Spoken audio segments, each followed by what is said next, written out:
recorded and streamed live. A link is available on Glenmorgan Spring Bay Council website to the YouTube platform, where the public can view the meeting live and watch recordings of previous council meetings. In accordance with the Local Government Act 1993 and Regulation 33, these video audio files will be retained by council for at least 6 months and made available for viewing live, as well as online within 5 days of the scheduled meeting. The written minutes of a meeting, once confirmed, prevail over video audio recording of the meeting. So I'd like to welcome all the councillors, staff, members of the public, and declare the meeting officially open at 5 o'clock. All councillors are present in attendance, and the declaration of pecuniary interests in accordance with Regulation 8 of the Local Government Meeting Procedures, Regulation 2005. The Mayor requests elected members to indicate whether they or a close associate are likely to have a pecuniary interest in the agenda going forward this evening. Councillors, thank you. Agenda item 2, confirmation of the minutes of the ordinary meeting on the 24th of July. The recommendation that the minutes of the ordinary meeting held on the 24th of July be confirmed as a true and correct record. Someone care to move that to be the case? Councillor Woods.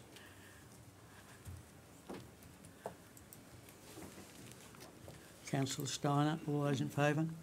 Mayor Kent, I was reading through the minutes and sorry, there was on page 16, it says, it was a question, can I ask when all of you first knew of Cambria Green Development, that question, and it's got in there response from Councillor Wisby, which was correct, and what's written there is correct, but I actually watched the YouTube today, and Councillors Parker, Steiner, Woods and Crawford, you could easily pick up those 4 councillors basically said same. You know, the first time they'd seen it was then, and it hasn't been recorded in the minutes. So they're the 4 that, and I watched it 3 times, that could easily be picked up. Okay. So with that amendment, I'll put forward the recommendation once again. All those in favour? Unanimous? Thank you. Agenda 2.2, workshop held on the 24th of July in accordance with the requirements of the Local Government Meeting Procedures Regulation 2015. It is reported that council workshop was held at 2 p.m. on Tuesday the 24th of July 2018 in the Tribunal to review draft delegation of register and receive an overview of the greenhouse gas emissions and energy profiles. Recommended that the council notes this for information.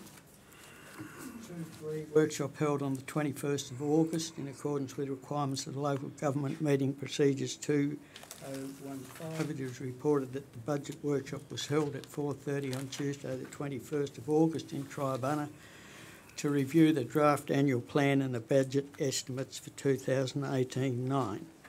Recommendation the council notes this for information. Mayor Kent, I'm just wondering if it's possible in the future to have the times that are spent on each issue that's actually on the agenda, for this simple reason, like we've got the draft delegation register in the workshop on the July the 24th, but we actually really didn't spend any time discussing that, so it gives a better idea of like that, you know, that we're coming back to discuss it later or whatever. It's something I've thought about for a long time, and I know it's you know, not long for this council to finish, but maybe in the future it would be helpful just to have a rough time of that those are covered. And I also noticed that we did talk about having the who attended, the names of the councillors that were in attendance, and they aren't included either this time. So I'm once again just saying that it would be good to have a Okay. consistency in that. Thank So you. all councillors are agreeable with Councillor Crawford's comments? Yeah. It's okay. Ms Turvey, would you duly note that for... Yes, Mr Mayor, and I just ask that somebody could please send me the attendance for the workshops because I don't actually attend all workshops, so I just need to have someone do that for me, please. Fair question. Good. Okay, we'll sort that, thank you. Now, prior to going into the Planning Authority section, I just would let everybody know that 3.1 in the planning section has been withdrawn by the owners at this stage. So agenda item 3, Planning Authority section under Regulation 25 of the Local Government Meeting Procedures Regulation 2005. The chairperson hereby declares that the council is now acting as a planning authority under the provisions of the Land Use Planning Approvals Act 1993 for section 3 of the agenda. Mayor, I'll move that council now acts as a planning authority. Second, please, councillor. Councillor Crawford, all those in favour? Carried unanimous. Thank you. Carried.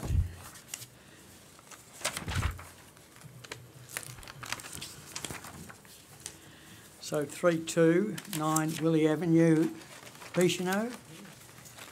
The recommendation is on page 39. We have a councillor recommendation on 9 Willie Avenue.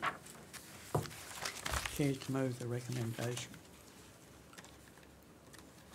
Mayor, I'll move that pursuant to section 57 of the Land Use Planning and Approvals Act 1993 and Glamorgan Spring Bay Interim Planning Scheme 2015, the application for a new residence at 9 Wiley Avenue, Bicheno, DA 2018/156 be approved, subject to conditions 1 to 9 as noted in the agenda.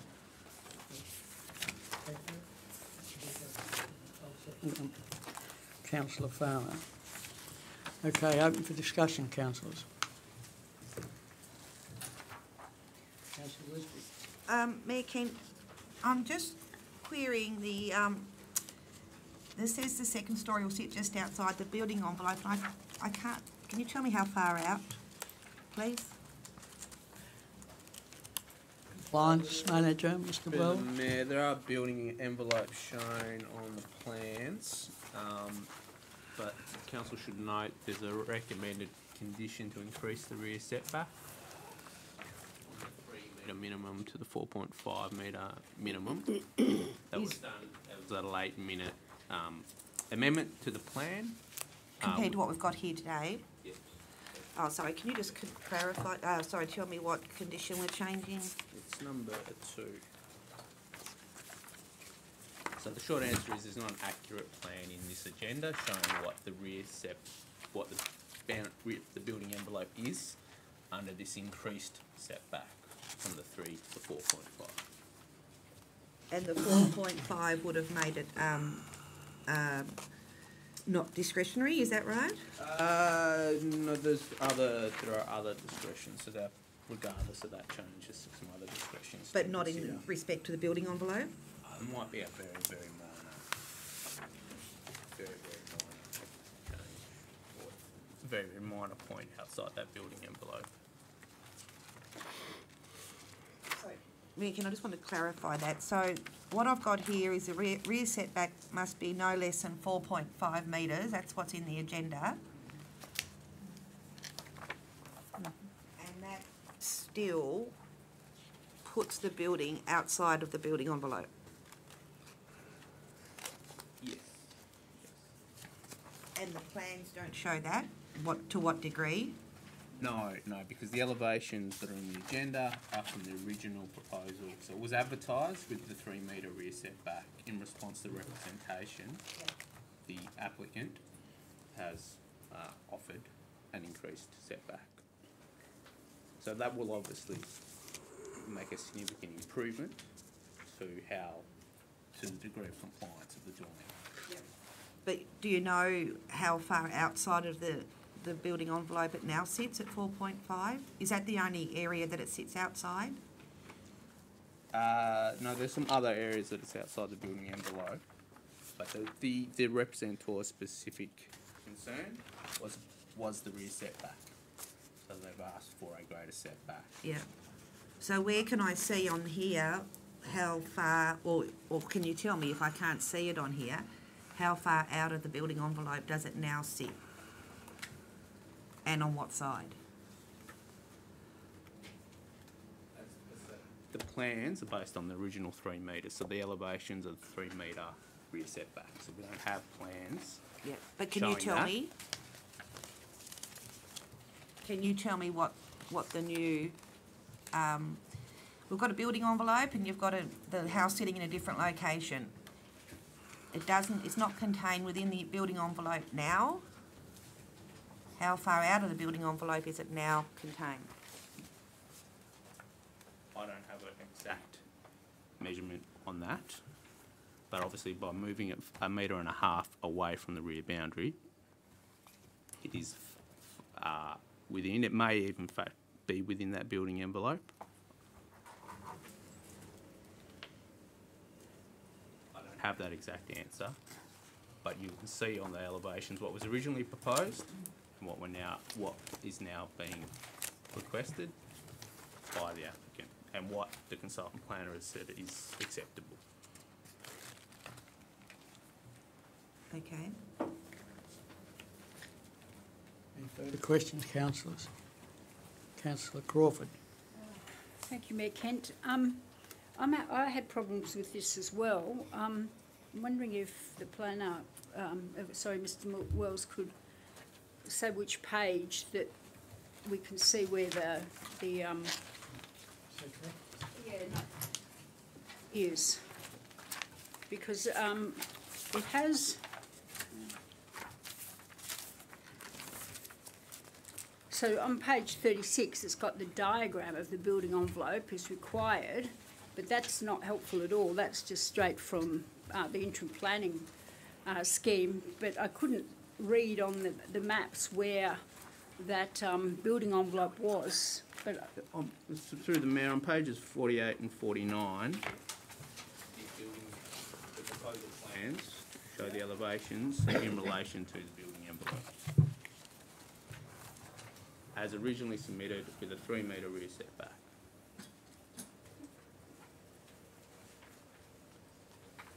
so tiny. Hang on.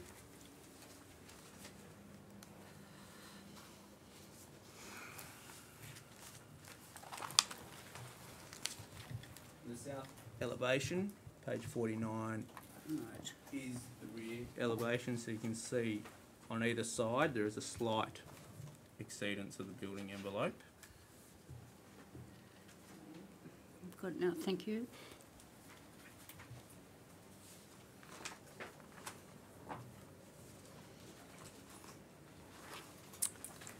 Any further questions from councillors? The motion? All those in favour of the recommendation?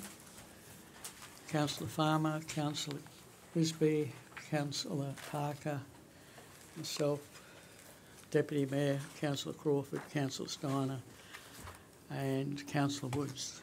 Unanimous, passed, carried. Thank you, councillors. Agenda item 3.3, 308 Rebben Road, Spring Beach. The recommendation is on page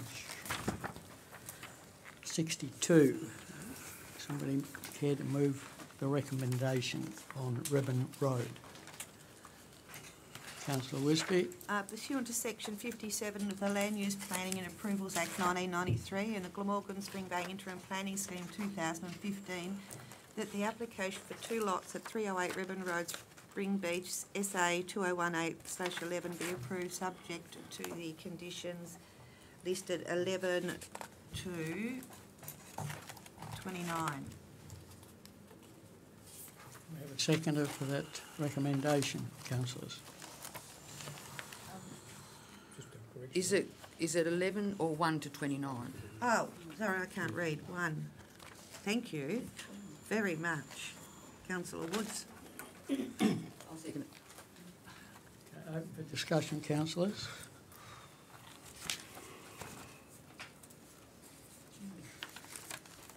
Councillor Crawford. And I'll be supporting this today, mainly because I don't have any other option. But on that being said, councillors, you'll be aware when you actually look at what this subdivision is, and we talked about when it came to council, and it seems to be like not an optimum subdivision at all. It seems to be something that's been maybe an easy way out of not actually putting roads and footpaths and that into a subdivision.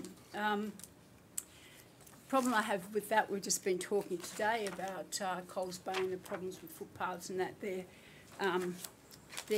non-existent in lots of areas.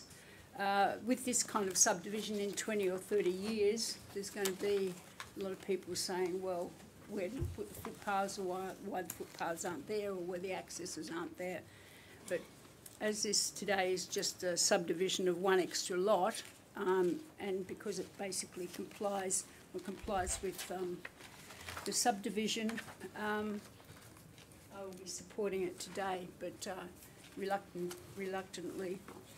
I did have one question for Mr. Wells on this, because it was good to see, the fire, bushfire risk assessment report. I found that quite interesting. I noticed that they need to have a 10,000 litre tank for fire. My question is there, when does that need to actually be installed? Is that only when there's a building there? Because it still will be a fire risk even if the people have, don't decide not to build for many years. So just wanted to ask that question. Thank you. Through the Mayor, there is an existing house. Look, I'm not familiar if the report's making a specific recommendation for that particular house right this minute, or if that house is already connected to a sufficient tank. I'd imagine it would be, given there's no potable water. Otherwise, the tank would be required when the house is eventually constructed. Thank you. Any further questions, councillors? Councillor Farmer. Just a query, Mr Mayor, to the planner on 8.2, and also again mentioned on condition number 16C.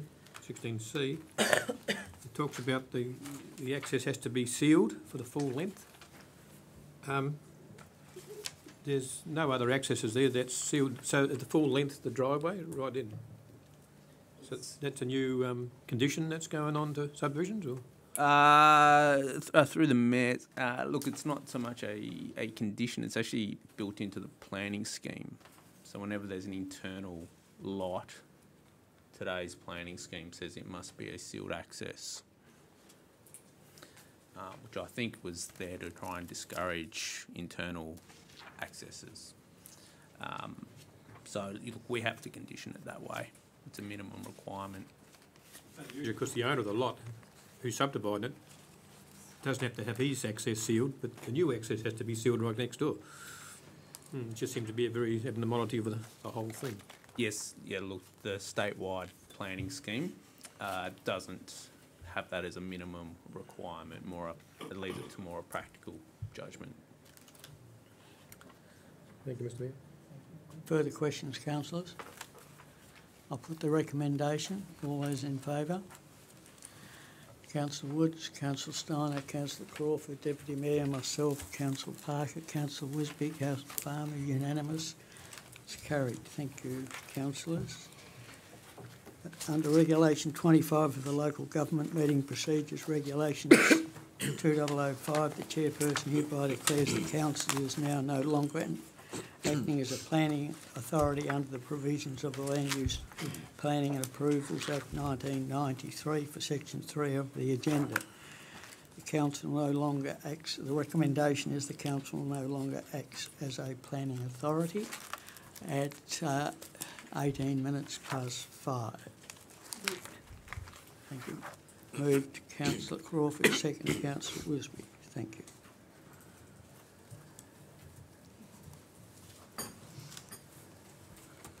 Public question times. Put the motion. Oh, sorry, I had to put the motion. I put the motion. All those in favour?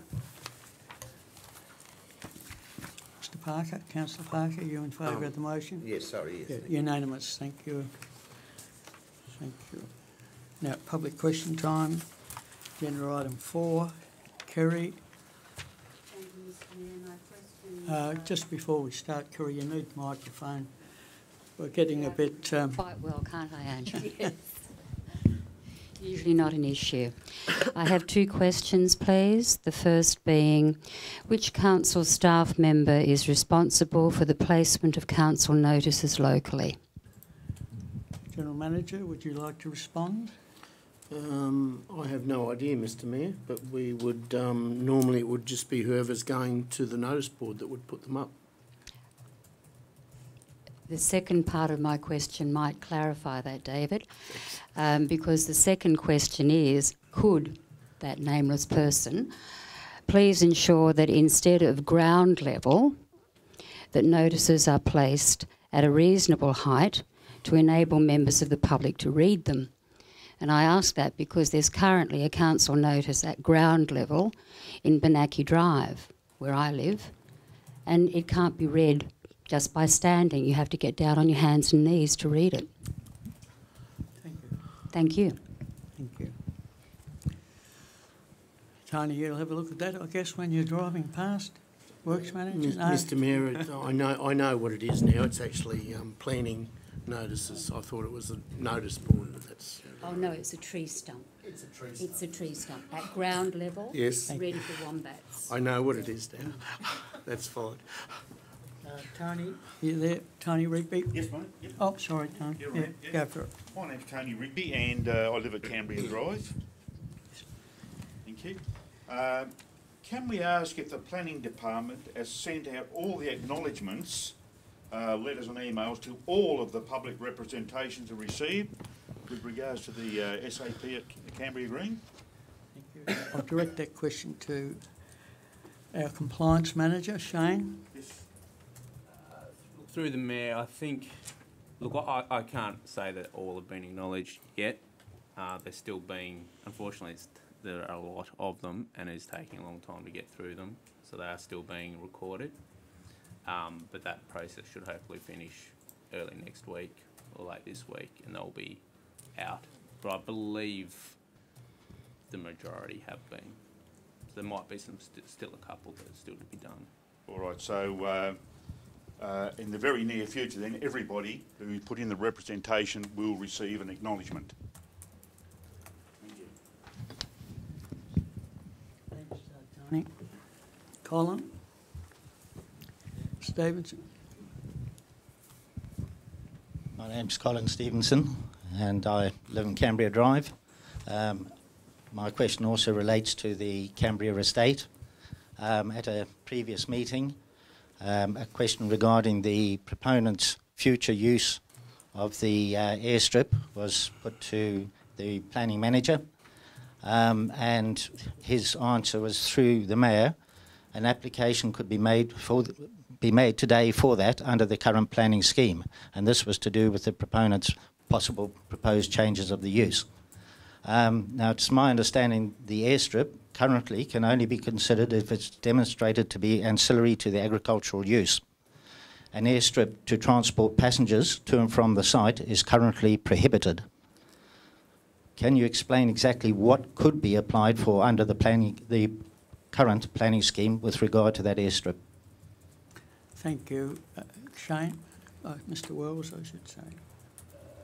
Through the Mayor, there are a number of discretionary uses in the zone, including tourist operation is one discretionary use, visitor accommodation is a discretionary use.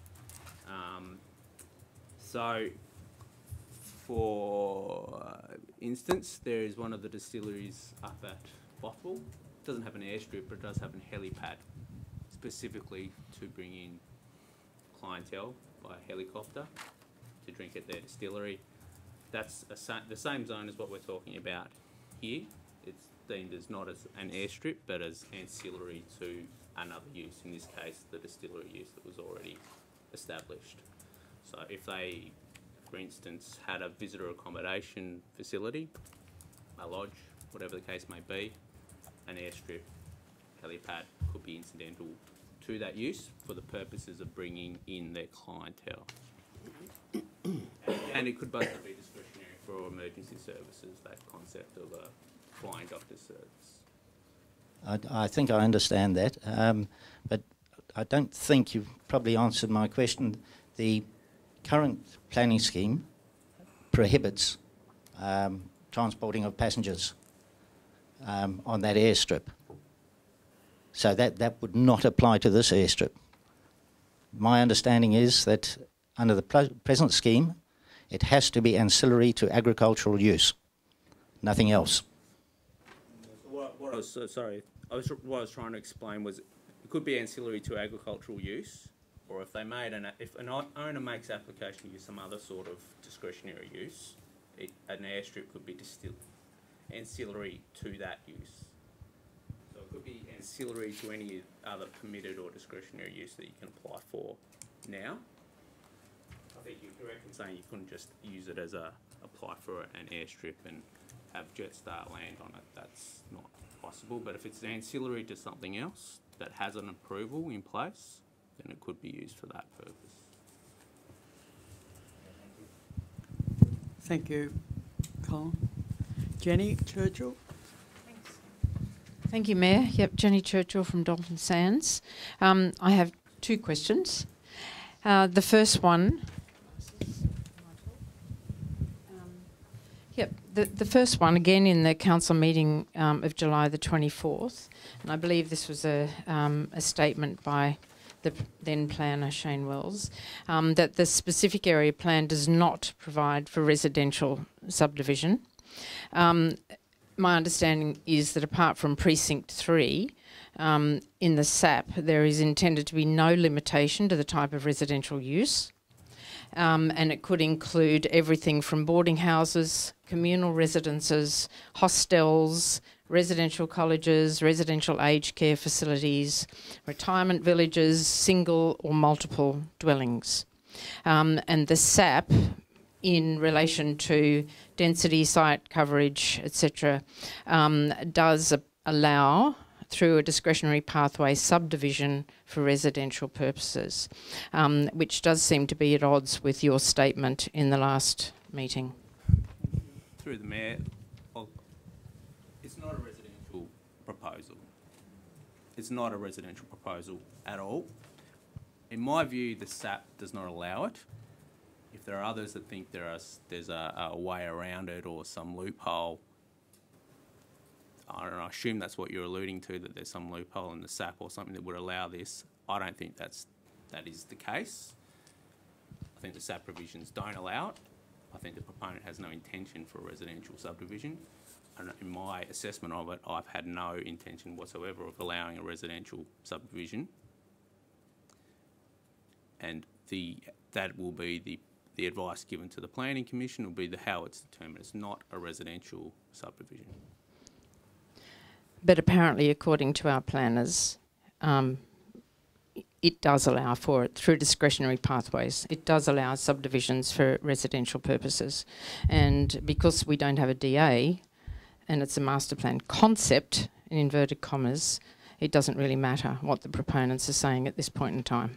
No, I think it does. If the SAP doesn't allow residential subdivision, it doesn't allow residential subdivision. That's not our at any point in advice. the future. That's not our advice, if the SAP goes through. So we'll agree to disagree. My second question is that the Canberra Green proponents, through the Mayor, I think, or whoever would like to answer it, and perhaps I should address this to you, Mr. Mayor. The Canberra Green proponents have a number of times publicly stated that many, if not most, of the land uses they propose in their concept are currently allowable without a SAP. Now, it seems to be a significant oversimplification of of the SAP, and it really does beg the question, what is the true purpose of the specific area plan? So if most of the development envisaged in the concept master plan can occur without a SAP amendment, why are they seeking a SAP amendment?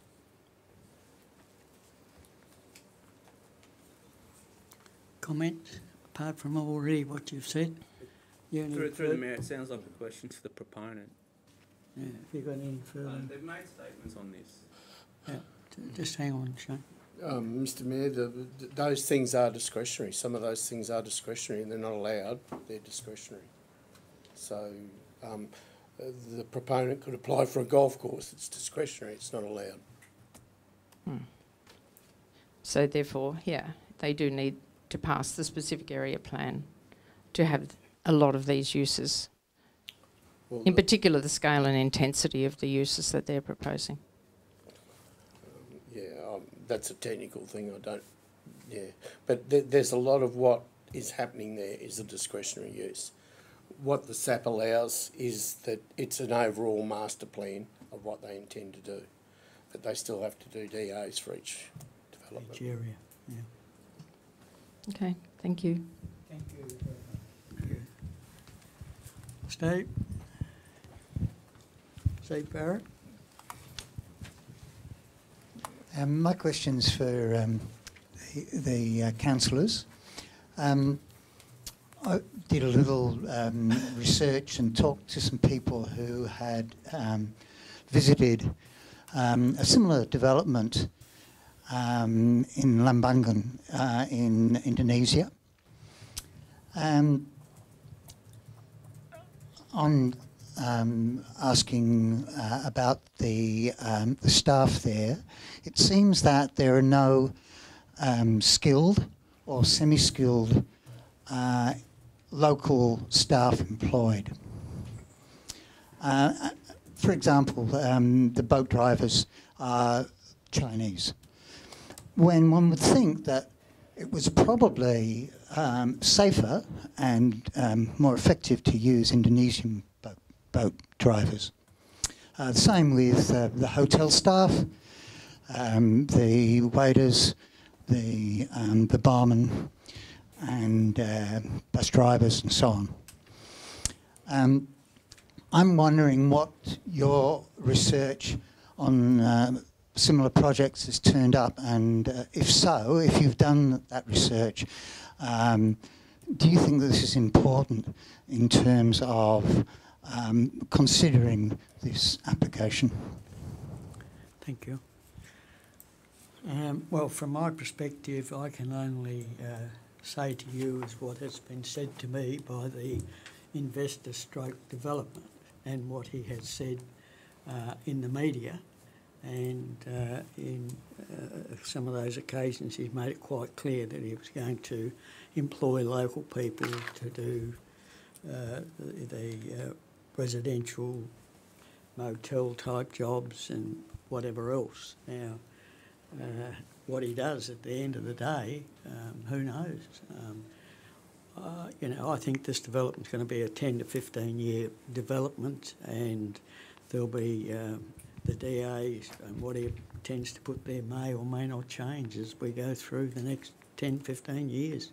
So I can only, from my perspective, there's no guarantees, but he said that there will be local people employed, and he'll be using upstreaming, downstreaming to buy produce, to sell them, and da-da-da-da-da-da.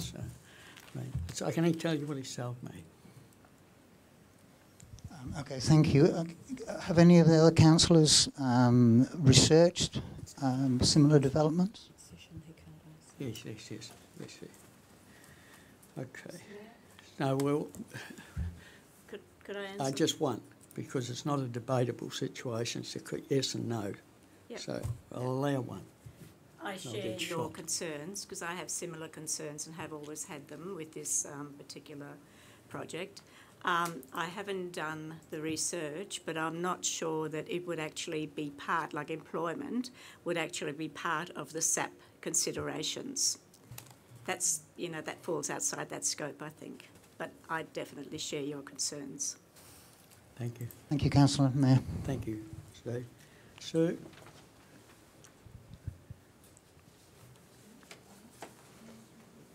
Sue Barnett, that's it? No. Oh, that was it, was it? No, I'm next, yeah. Sorry, Sue's not answering the question. So who is, sorry? I'm Mitty. Mitty. Okay. Oh, Mitty Williams. Correct. Thank you. Okay. Mitty Williams from Dolphin Sands. To all councillors, it has been stated by some councillors, council staff and the proponents of Cambria Green that the planning amendment in some cases tightens the rules and controls around development. Please, can any one of you give me an example of how this is the case, other than in the heritage value of the homestead as previously stated? Thank you. Mr Wells, you've got a comment from compliance point of view there? Through the Mayor, the report to council that initiated the amendment, it has a comparative table of use. The proponent's planning report has a comparative table of use where they show what you can do now and what the effect of the SAP is.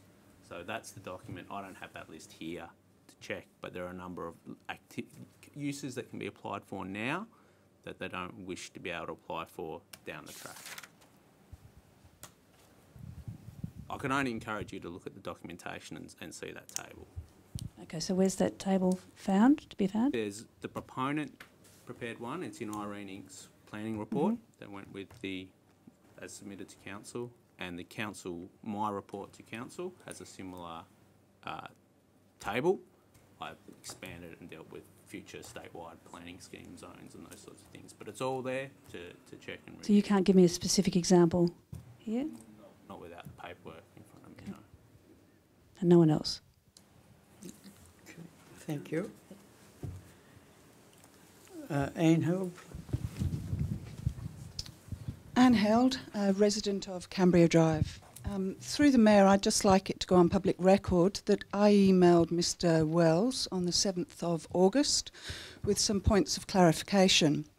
I've not yet received a response or even an acknowledgement of that email, which I believe is outside of the GSBC Customer Service Charter of 14 working days. So that's just a matter of record. Thank you. Shane, comment? At this point in time? I don't recall the email. I apologise if I haven't replied to it. I may have just considered it one of many late submissions that have been continually coming in over the last couple of months. Okay. Is that sufficient? Yes, all councillors and yourself, Mayor Kent, and also Mr Metcalfe received a copy of that email as well. Thank you. And you got responses? I got one response. Thank you. So another question is, the structure and drafting of the specific area plan has caused considerable difficulties in determining the full extent of potential use and development that could occur within the Cambria area. The biggest issue with the SAP and the master plan is that the SAP doesn't actually reflect what the master plan is wanting to achieve. The degree of discrepancy between the certified SAP and the supporting planning report is such that it's easy to see how we, the public, could have been considerably disadvantaged in understanding its possible implications. So given this, my question is through the Mayor to the planner. At any time during the assessment of the draft amendment, did you question the proponent's planner about these discrepancies, as it's not obvious in your report to Council on April the 24th, 2018? Shane? Mr Wells? Through the Mayor, I'm well aware you're obviously reading Emma Riley's representation there. I'm well aware of her concerns with the structure of the SAP. That will be one of the matters that are explored in the 39 report and in the TPC decision. Yes, I did have discussions with the proponent beforehand, but I'm not going to discuss those here. Okay, thank you. Thank you. Okay. So there are no more questions in public question time. Agenda 4. Move on to Agenda 5. information reports from the General Manager. Questions, councillors?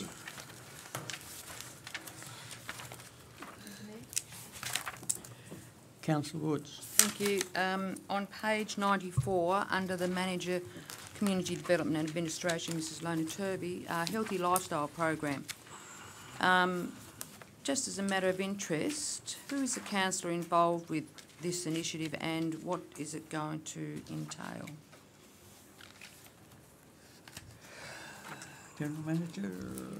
Oh, Councillor Steiner, it's in your area. Yes. Thank you. Thanks, Mr. Mayor. The program is actually a trial program that involves a number of participants, 6 participants actually. They were selected by a local GP and will be going through a 12-week program to basically change diet, have an exercise program, get lots of support in doing that, and then we evaluate the program for its effectiveness. So there's weekly sessions that we actually conduct up at the new training centre where people cook recipes from the book that we're using. They have guest speakers, nutritionists, exercise physiologists, people like that. And they also have a peer support program in that and set medical and personal goals. Have regular check-ins with the GP throughout that 12-week period. And yeah, hopefully it's a success and we can build on the program once we have evaluated it and make any changes that we need to make. So that's basically it. Thank you. Councillor Woods, happy with that response? Thank you. Yes, I am. I haven't sort of finished. I've got another question, if that's all right. Thank you for that, Councillor Steiner. Sounds good and positive. Question I have is that we 4 councillors went to Swanwick and Coles Bay on Friday, and in the report from Manager Builder and Marine Infrastructure on page 97, I've just made a note that about the Swanwick boat ramp. Most boat ramps have been looked at and attended to in the last few years. When was the last time this one was looked at? Because it's in quite sad disrepair at the minute, and there's 0 parking, and Swanwick is a growing area. And I was just wondering if that's a consideration within. Thank you. General Manager, comment? Mr Mayor, we tried to look at parking there and we drew a blank on that at the moment because the land that we were interested in was actually purchased on the left-hand side as you're going in. There's a house built there now, so I've had no complaints about the actual boat ramp itself, but we'll have a look at it and see what's wrong with it.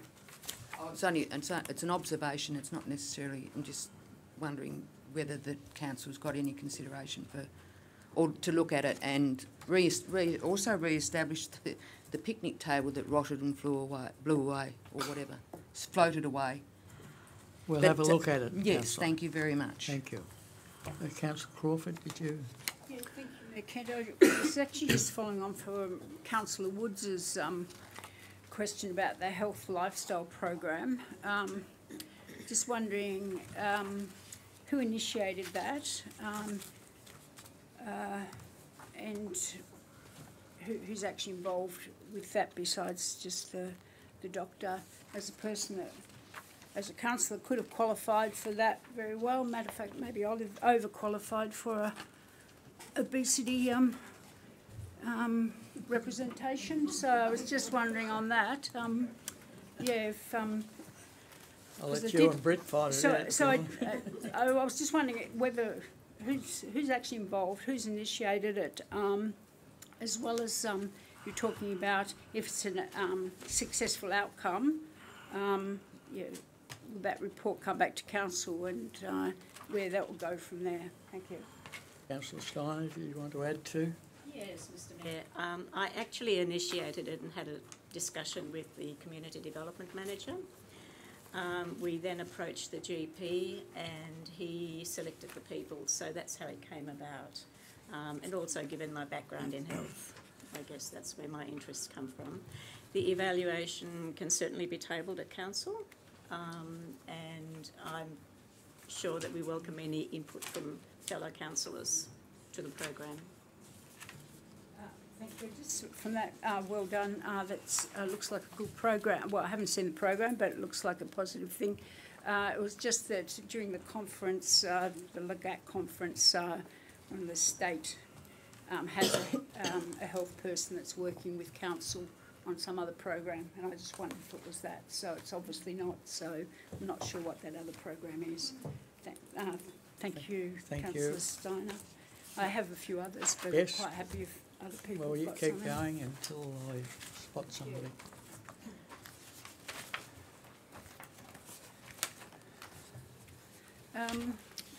With the applications received on page 89 and 90, I noticed in last month's agenda there was more from DAs and that weren't approved, that were just in progress, and they're not actually on this at all, either approved or in progress. So I'm just wondering what might have happened to those.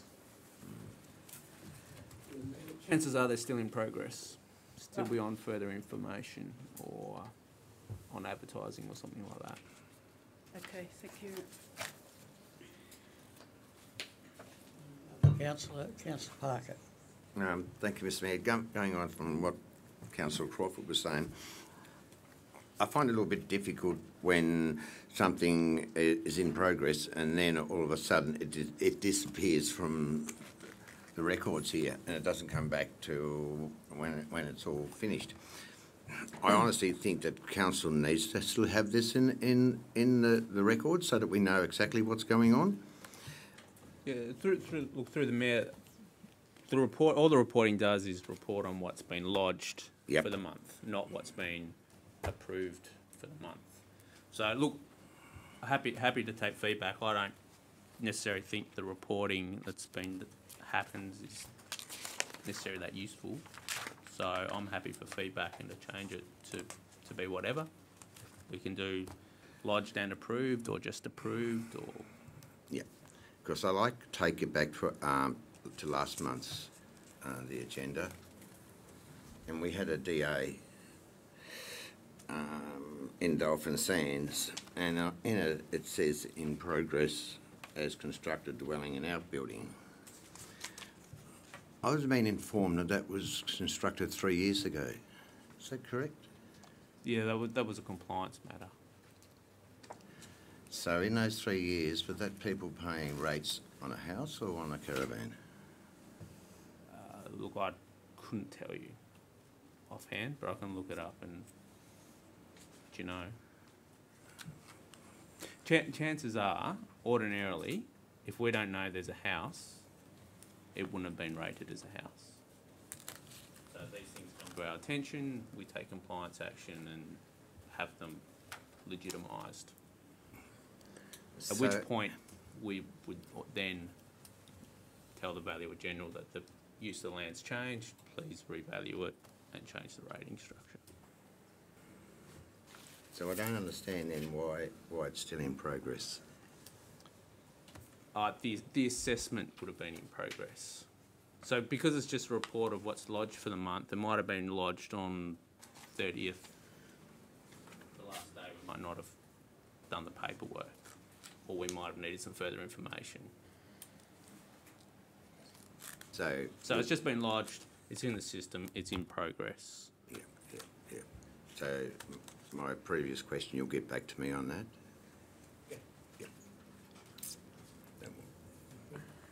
Councillor Wisby. Thanks, Mayor Ken. I've got a question on page 85 and about the Dipido Triangle, where localised granite was encountered and a rock breaker had to be mobilised, and now there's not going to be underground TASNet work trenches, so we're going to have overhead power lines.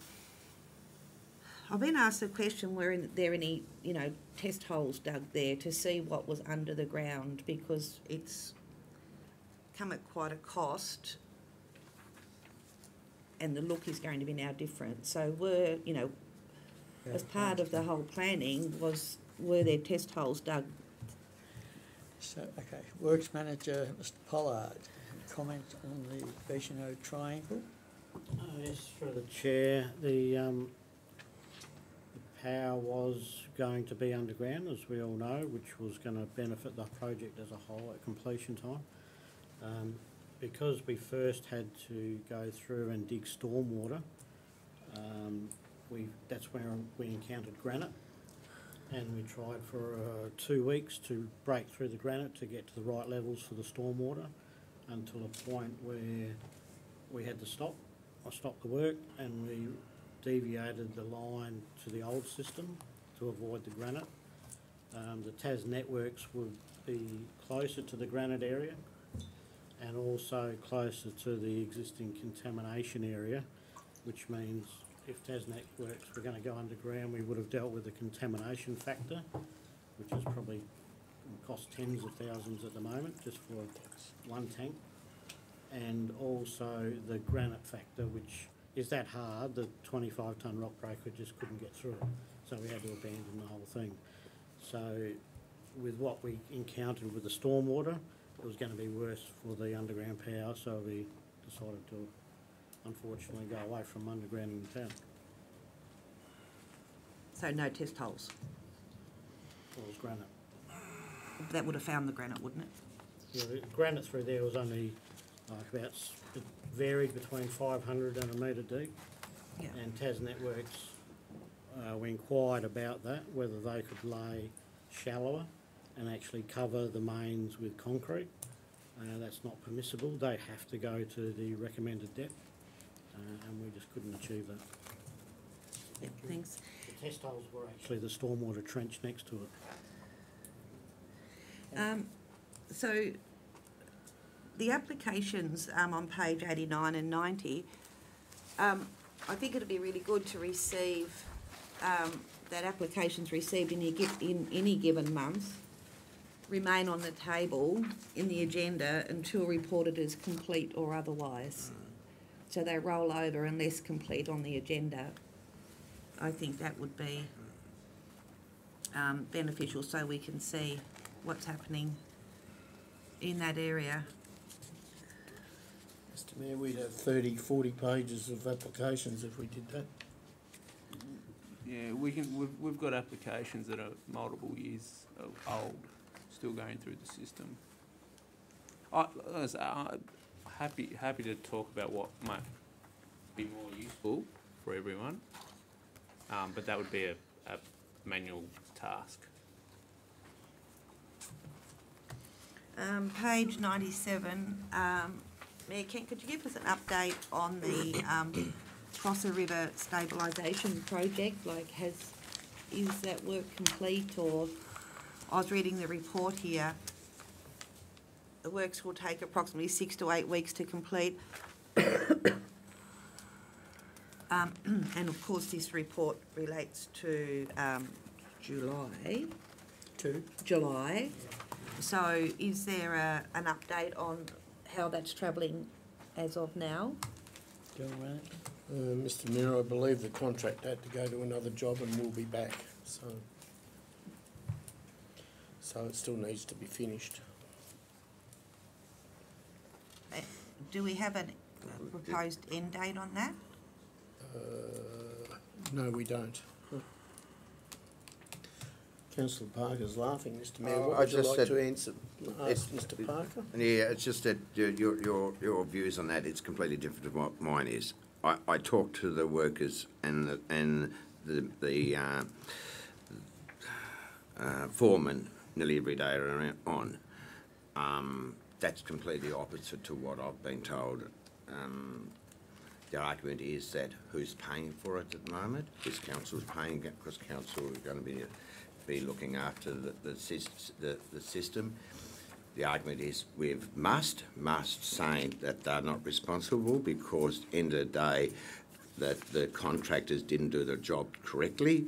They're saying it's the manufacturers of the bags, and the manufacturers saying that the bags are up to standard to what they wanted, and the government saying, well, the quote was for $800,000, it's now $1.2 million, we're not putting any more money in. So these guys said to me, we're going, but we're not coming back until someone finds out who's going to put the money in to finish it. Okay, we'll have a look at it.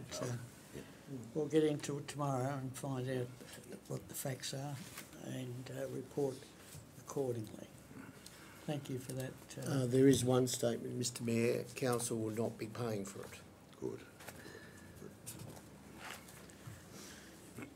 Okay, Councillor Crawford, do you have another question or two? Yeah, thank you, Mayor. Kent, page 93, with the second site that's in the Tribunna Community Hall, is that a council-sponsored one-act play, or...?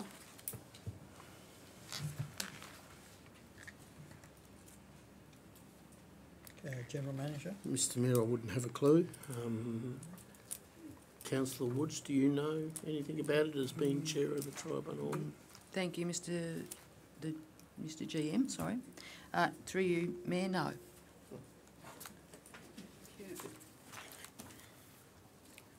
Would you like that on notice, Councillor Crawford? No, thank you, General Manager. Just guess. Thank you. Okay. Page 96. Swansea, Swan River Road boat ramp. I'm wondering if there could be an update of when that's expected to be installed. We'll look at that and get you a response. Perhaps Mr Pollard might actually know. No, you don't. Thank you. So we'll get a response to that, Works Manager. Thank you. I think I've just... with the report on the illegal firewood, are we still into that section?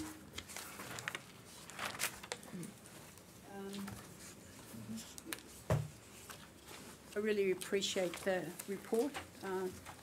Quite short, which was quite good, but had all the information contained in it that needed. I was just wondering, I did see that there was going to be another meeting of the steering committee soon. I'm just wondering, as a council, whether we should not be actually looking at where we think that should be going, and perhaps have that input to whoever on the steering committee, whether it's Mrs. Kelly or whatever, but something that I might send an email around to council. Could I comment as the chair of the NRM committee? Yes. Thank you. Councillor Crawford, this project has been an interagency, if you like, project between the Forest Practices Authority, Natural Resource Management Committees and landowners, because there's been an enormous amount of concern about the amount of illegal firewood cutting. It's estimated in Tasmania at the moment, it's around about 200,000 tonnes per annum of illegal firewood. It has had and continues to have serious consequences on swift parrot habitat, and effectively the illegal firewood is stealing of wood from public land. So there is as you've rightfully said, a steering committee around this. There's still has to be a lot more investigation into how to address the illegal firewood harvesting in the state. Some of it may be the introduction of bylaws in relation to people getting, if you like, licences to actually cut timber and to sell timber. So there's a whole interagency action plan, if you like, in relation to illegal harvesting of firewood. Thank you, Deputy Mayor. I know I was aware of that because it's actually in the report, and we've had one report before. I'm just thinking that, you know, as a council, yes, we probably need to feed into that a little bit more. If I may, Mr Mayor, you're absolutely correct, Councillor Crawford, because quite a lot of the illegal harvesting actually happens on the East Coast because customers want dry East Coast firewood, dry East Coast peppermint or whatever for their firewood. So quite a lot of it happens, but it is sold in other local government areas, and so that's where there is a real issue around that for us. Thank you. Councillors, any other questions on the management reports? Okay, the recommendation that the management reports be received and noted. Agenda item 6, minutes of section 24, committees. Mr Mayor, could I move that the minutes of the Springbank Elder Care Committee be received and the recommendations within those minutes be adopted by council, please? Need a second of that? I've got a question on those. Yeah, Can I ask that afterwards? Oh, right, go. Sorry, Councillor Woods. So I'll second it for, yeah. Councillor Arnold has moved a motion. I'll second that. Thank you. But I'd like to ask a question, if I may. Thank you. The issue of heating in the units, and Councillor Arnold, you're on the committee as chairperson, so I note that in the financial report that there's a balance of $158,685 in the Elder Care Reserve account. If there's that much money in the reserve account, how come the onus of putting heat pumps into the elder care units is on the Tenants. tenant? Thank you. On the tenant. The reserve, my understanding is the reserve is there for maintenance, and it's also been flagged to build new units at some point in time. The committee decided to go this path with the heat pumps rather than go into those funds. I mean, if it was council's view that the fund, that the heaters should be bought from that reserve, then that's a decision of council. So if that's a decision of council, I'd like to move a motion that that's what happens. Given the fact that these people are living in those units because they are affordable for the people. They've been there for many, many years with, you know, the occasional revamp when somebody unfortunately passes away, and the heating is not up to standard. So I would actually like to move a motion of this council, if I can, that the heaters are supplied by or bought out of this $158,685 that are supplied to supply. Do you think it should go back to the committee? That the Deputy Mayor, just asking a question, so that they are aware of what a motion that you're putting up? I mean, I appreciate what you're saying, Mr Mayor, but I've had several conversations with several of the tenants in there, and I dare say that, like most of the councillors around this table have had the same conversation. The heating is inadequate. Yeah. And if there's that much money, and it's, sorry, I'll try and find that's all right, I the understand cost, but yeah. I think that's more important than having a reserve of $158,000. It's only going to make a small dent. There's 6 units there. If I may, Mr Mayor, for Councillor Woods, the cost of the heat pumps of an adequate size is between $2,500 and $3,000 per unit, so it would be approximately $18,000. I'd like to move a motion that this council that we pick the money out of that reserve and put in proper heating for these people. It's just not adequate anymore, and I think it's necessary. So I'd like to move that motion. Sorry. Mr Mayor, you actually have a motion in relation to accepting the minutes. Yes. So we'll deal with those first. Yeah. And then after that's dealt with, I can move a motion. Yeah. So the motion's been moved on the minutes. Yeah. You've had a... Point of order, it's got recommendations within adopted, so we need to change that to the minutes to be received. So The only part then of the recommendation that needs to be accepted by council, if I may, Mr Mayor, is that the rent be increased by $5 per week from the 1st of October.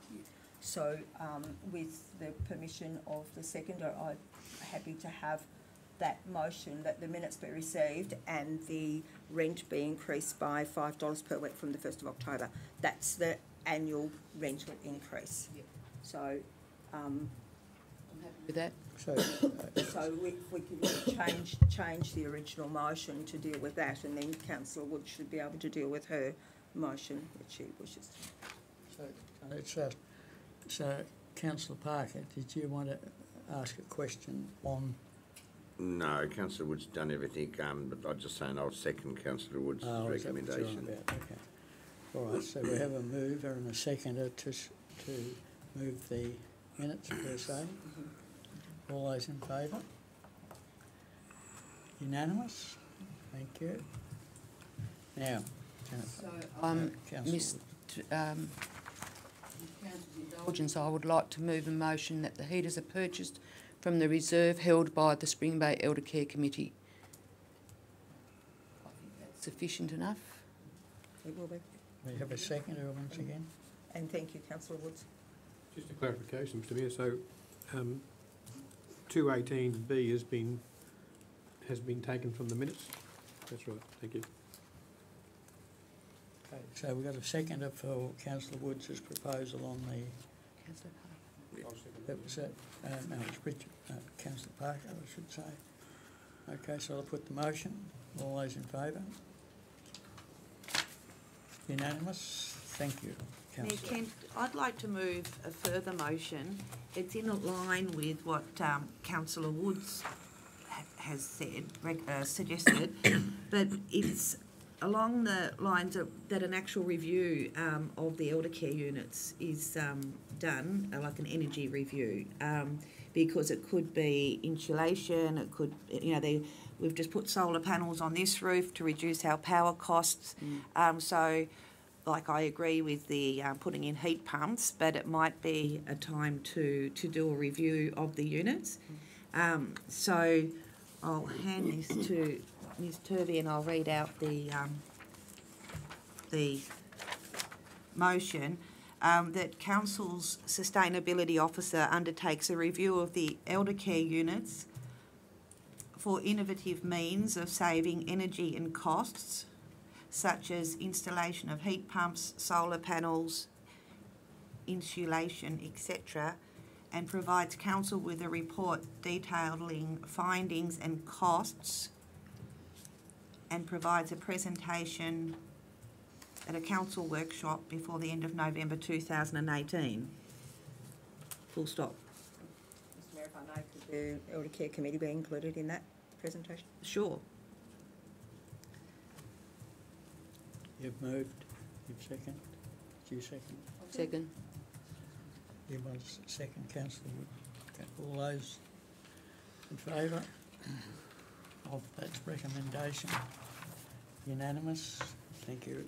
Oh, and just, sorry, and include the, what Deputy Mayor Arnold said, a workshop to Council and the Elder Care Committee, sorry. Yep. Okay. Thank you.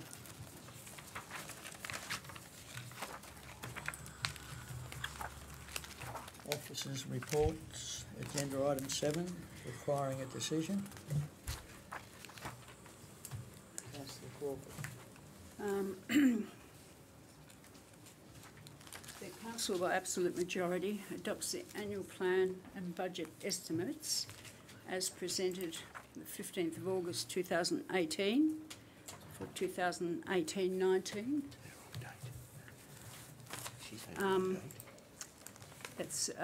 And that the draft new capital works 2018-19 document and the draft capital renewal program spreadsheet document dated the 15th of August 2018 be included in the annual plan and budget estimates 2018-19 document with the omission of the line item costings but retain the sub-grand total.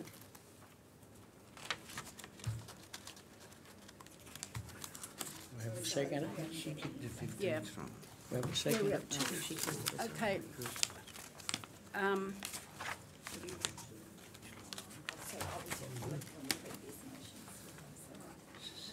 Well, it's not, No. It's as presented on the 15th. Okay, yep.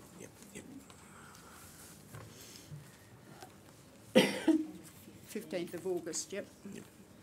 Sorry, this document was different on the 15th of August. The last one council looks at is the 15th of August. No, the one was sent with your Oh, yeah, okay. Yeah, I'm happy, sorry. Yep, all right. That the draft new capital works 2018-19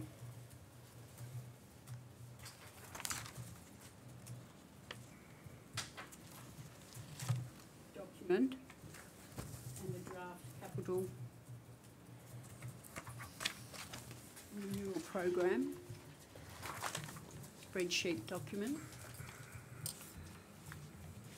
dated the 15th of August 2018 be included in the annual plan and budget estimates 2018-19 document with the omission of line item costings but retaining the sub and grand total.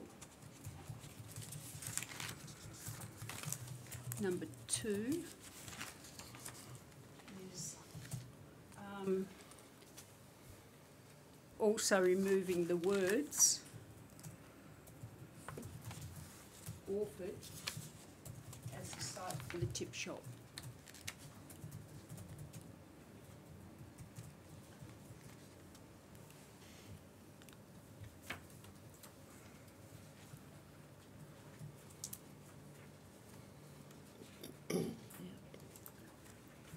We have a second of that motion.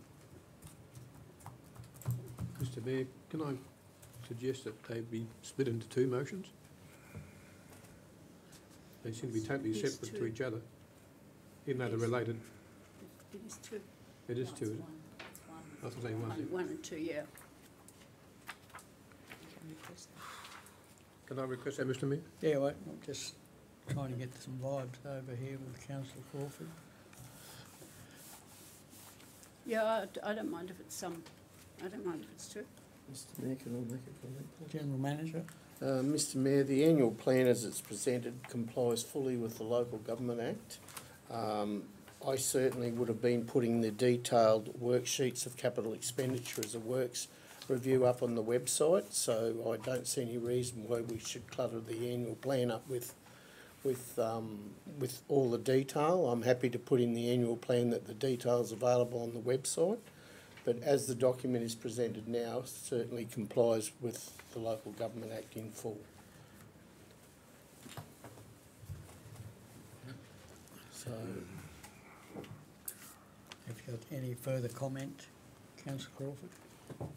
No, that's my motion. That's That your time, motion, if we can get a second to follow, yeah.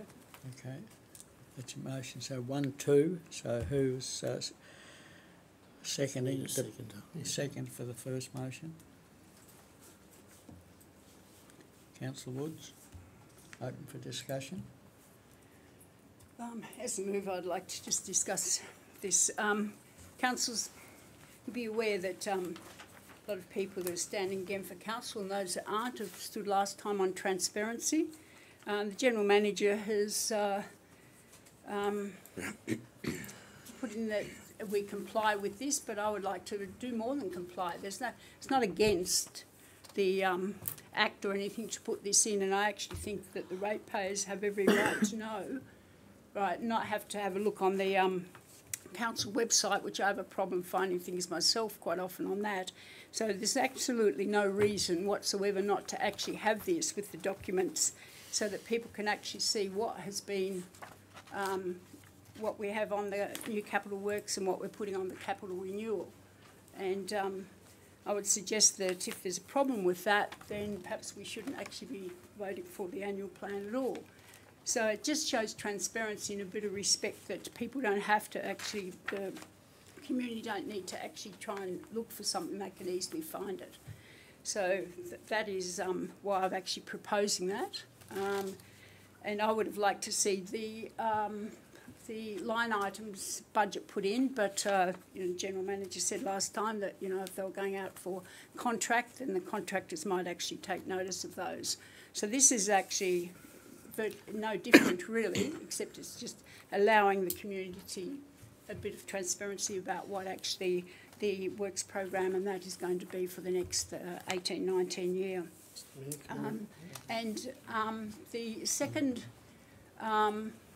The second one that I just quickly mention now with about the tip site, we did just say we're going to discuss that, and by actually taking out the Orford doesn't exclude Orford, it just means that we can have a further discussion, or the new council can have a further discussion actually on that site. So I'm not saying it can't be or shouldn't be at Orford, it's just saying it leaves both sites or any site open for further discussion. So it's not excluding Orford, it's just meaning I would like to have a further discussion on that as well, particularly after rereading the feasibility study again, and in some of those points that we haven't really discussed as a council yet, where it talks about having on page 16, it says having a passionate worker in charge of the shop will be important in any scenario. So that might be something that we actually need to look at, rather than just looking at whether it should be Orford or whether it should be Swansea, and the main people that take. And it also talks about desired position. So it says this comes from a push in the local community, and that certainly initial push was from Swansea. And decrease, so it talks there about engaging people with awareness of waste behaviour, encourage reuse of material and providing an affordable option for household items.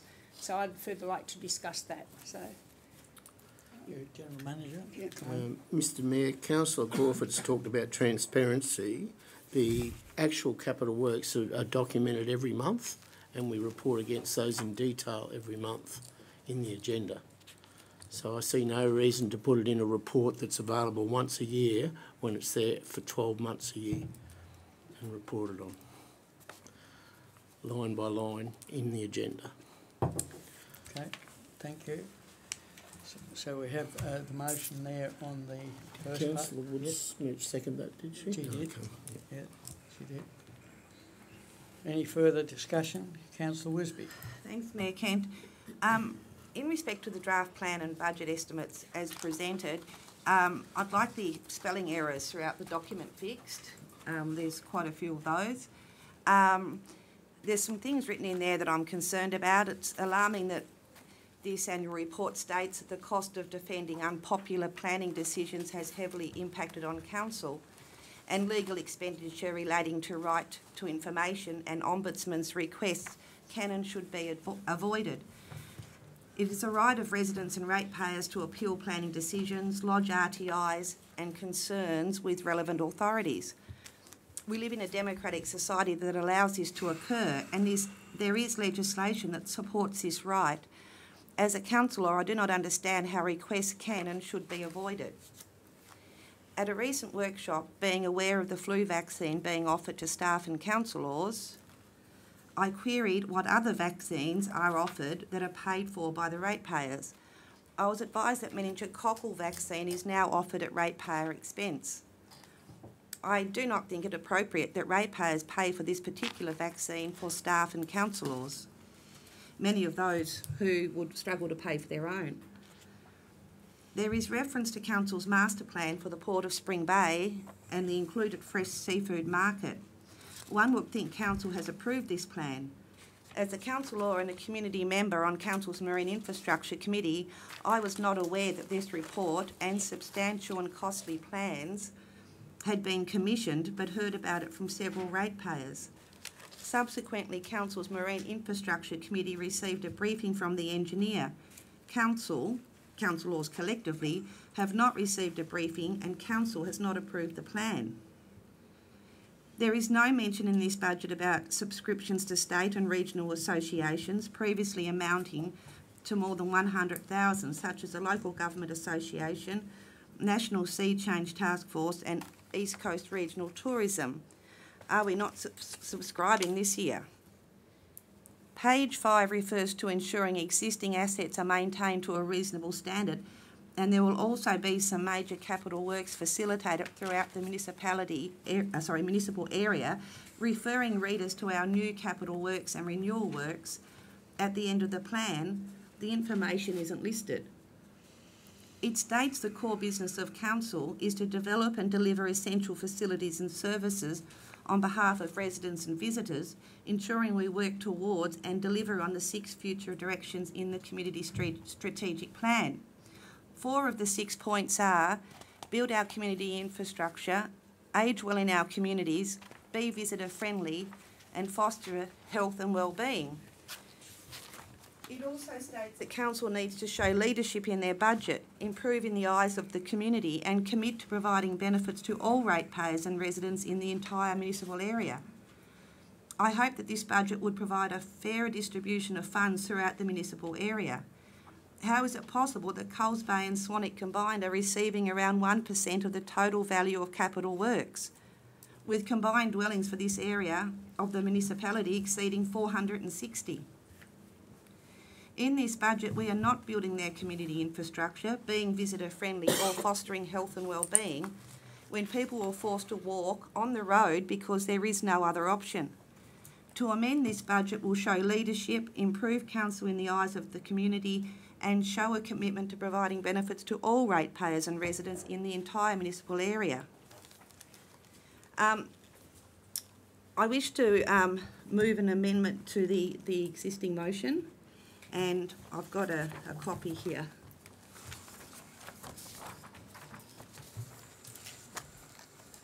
Could you pass that around, please? Oh, can you just leave me one, please? Thank you.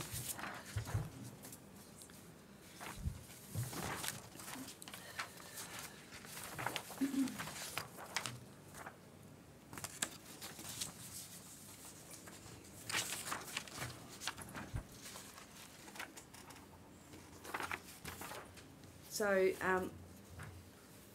the amendment would be to remove Tribana Stage 1 Marina Access Road and Parking, 35,000. Swansea Old Spring Bay Road Culvert Crossing, 78,500. Woodsdale Road Bitumen Seal. Depot Shed Storage Bays. Depot Shed Bird Proofing. Bicheno Lions Park Perimeter Fence, totalling 350,000. Ms. Turvey, can you not put the individual prices there, please, just because Mr. Metcalfe has said he'd prefer not for those figures to be. So if you could just put the total, please. But include Coles Bay and Swanwick funding allocation of $350,000 to be spent on infrastructure projects in that region, to be determined by Council at its October 2018 Council meeting after consultation with the FAI, residents and ratepayers. 2, remove the Swanwick Coastal Erosion Control, Sandpiper Beach, until further discussion and investigation as to whether this cost should be fully payable by ratepayers. 3 is basically covered with Councillor Crawford's motion, and 4 is also covered by Councillor Crawford's motion. So that's my amendment.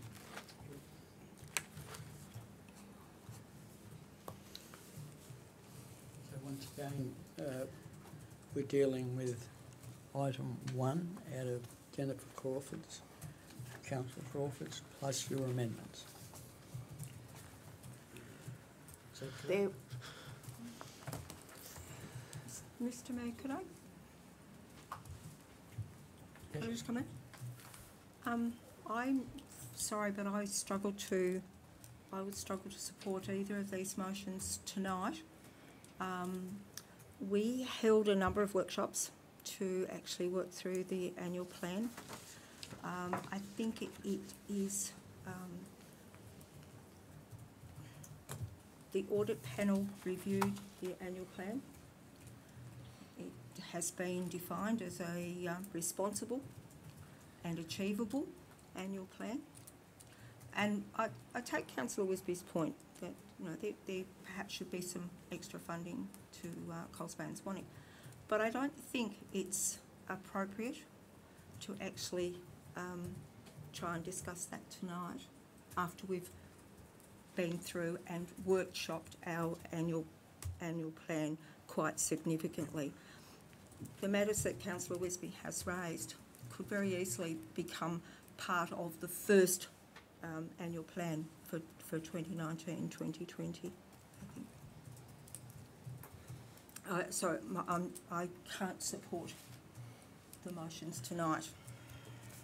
Mr Mayor, if I could just say, the Bicheno Lions Park perimeter fence is a classic example. That's an occupational health and safety issue, and it needs fixing. So we can't go and just pick things out of the woodworks and say we're not doing this and we're doing that, especially after we've had 6 workshops on this, and this is the first we hear about it. So I'll need to call point of order there, because that's not the first we've heard of this, far from it. And also the Bicheno Lions Park perimeter fencing is listed here with a low priority. Yep. Low, L for low, requires replacement - maybe. Yep. Put the motion. We had enough to talk about? what motion are we putting? Mr. Mayor? Well, again, the amendment first. Do you want the amendment first? No, I'm not actually sure, because the amendment... Well, you have a mover and You always seconder need for to the put the first one. amendment first, and the amendment becomes the motion. Yes, yes, if I may, Ms. Mayor, you're absolutely correct, councillor, but the amendment is actually quite different to what the motion is, because the amendment is actually amending the annual plan, not supporting your motion. It's quite different, so it will change the structure of the annual plan. Okay, so do we have a seconder for your amendments, Councillor Wisby? Because that'll go up first. There's a seconder for Councillor Wisby's amendments.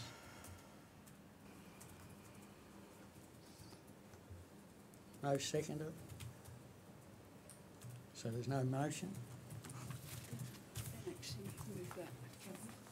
I don't think I can move the amendment. Second. I'll ask General Manager's advice on that, thanks. Whether the mover Move a can... motion on the amendments? And I think it's just the other way around. No, you can't. They're No, conflicting, yeah, no. You can't move. Okay. So now we go to Councillor Crawford first. Yeah, I'll just... So we have a mover and a seconder there. Yep. You've said, now, any further councillors' input? I'll just sum up on that if the councillors... Can we just have a look at Who moved? Second. Councillor Woods? Me. Oh.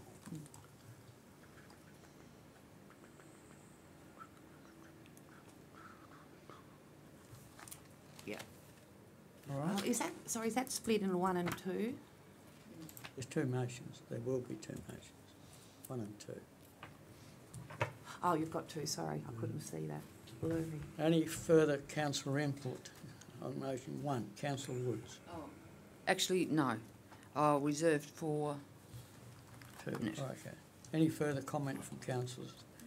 I'll put... I agree with that, Mayor Kent. I think it's...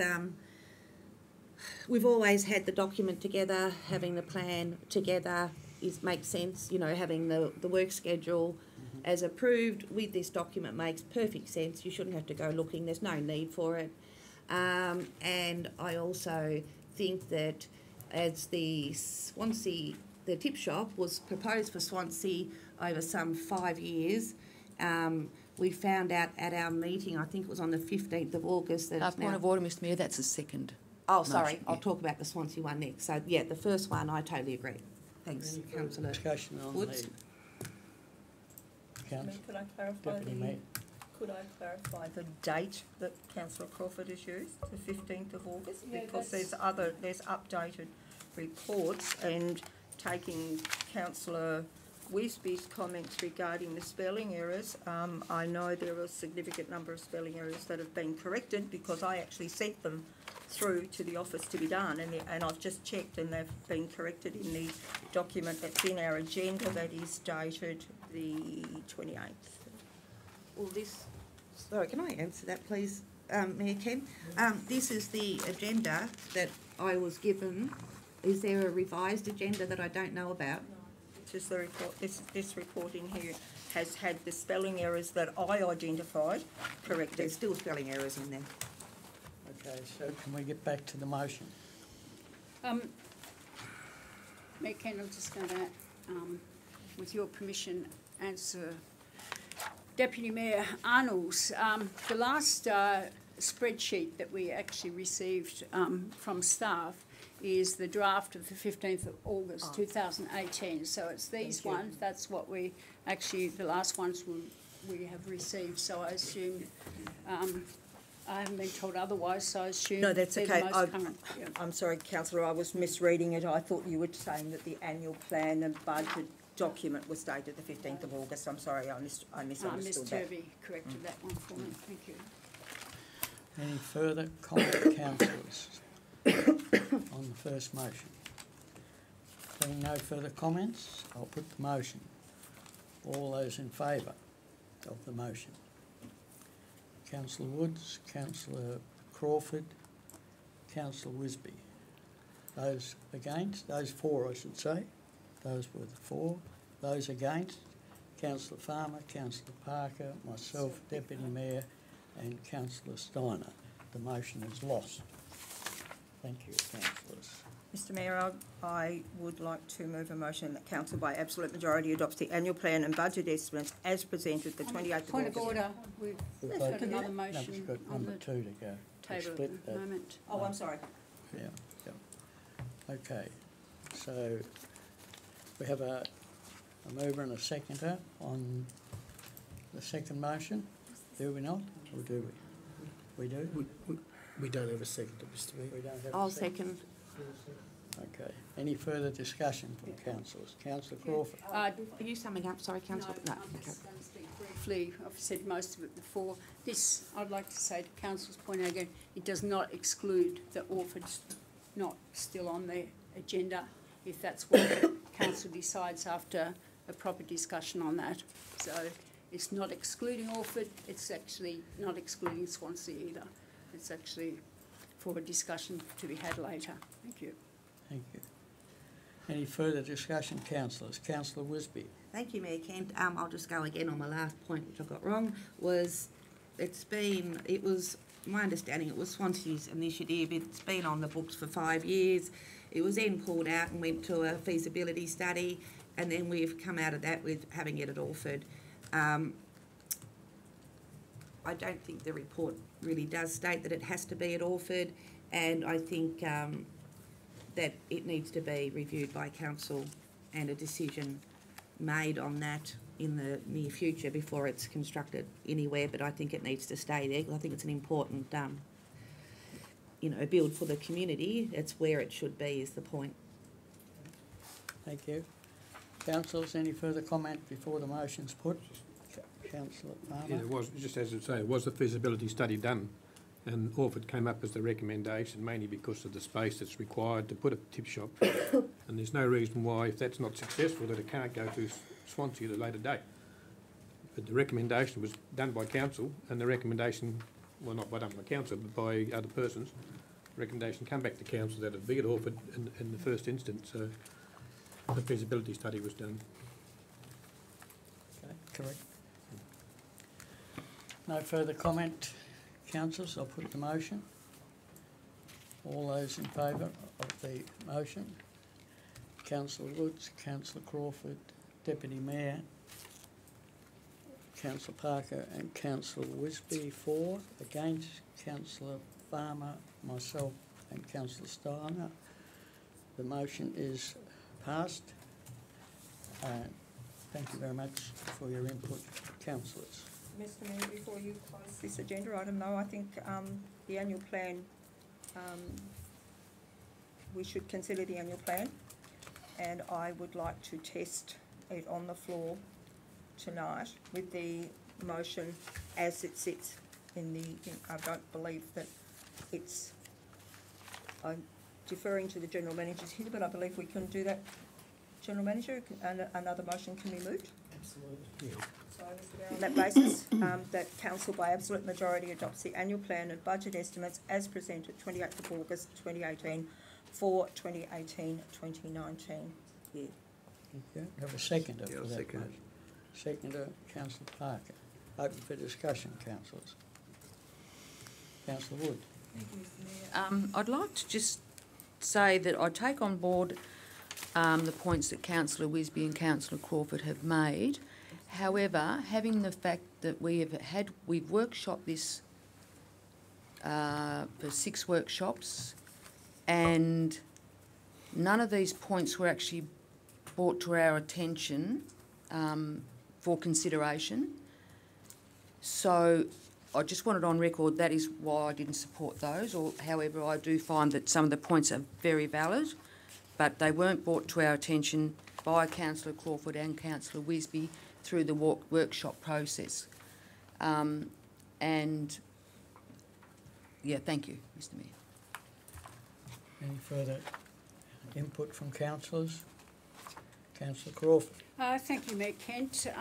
Not sure about 6 workshops, but I actually remember sitting in one workshop that Mr Pollard was at, and I remember a couple of councillors saying to me, that was a really good discussion. It's one of the best discussions we've had on the budget, and I think it's actually the only discussion we've had on the budget, because otherwise we've just sat there. We've been actually given the stuff from the staff, which you would expect would actually know most of the priorities that council might need to attend. So then after that, we decided after that workshop, that good discussion workshop with Mr Pollard, that we're going to perhaps have a look at the stormwater, we're going to have a look at some of the other things, rectify, have a basic budget, and that was all very good, and all of a sudden, the next minute, it's not there anymore.